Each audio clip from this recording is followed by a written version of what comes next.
what advice or experience share you could give on like other practice owners who also do business with their spouse and also sleeps with them, but like what advice you give so that is like a healthy relationship, right? Like Well, that life work-life balance, is that even possible? Or you both yes. are doing like roller coaster sprints at the same time, right? Yeah.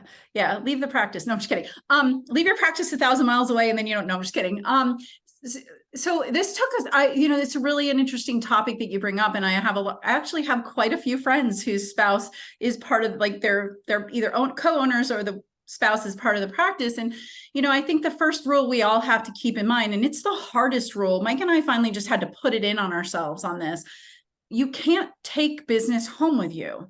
Don't Mm. bring, and he and I used to do that because we're both physical therapists. We had a rule that in the first hour that we were at home, we didn't go downloading our day with our awful patient or our bad experience we just lived and we spent time together. And we had to put that in when we started working together because we didn't always work How is together. it possible if your phone's buzzing with like someone who just quit or left you a voicemail?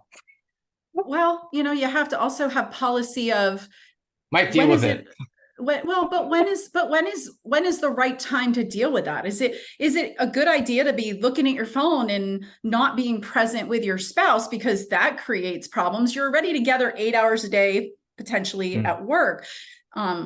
So we even have a policy now. I haven't been in the practice in 6 years other than to be a patient. And so we don't talk about the practice heavily when we're together at home. Like, and even my business, we don't spend 6 hours rehashing my day or Mm. how that is. We talk about our day for a short bit, but then we move on to kids and family and dinner and going for our Okay. walk and stuff.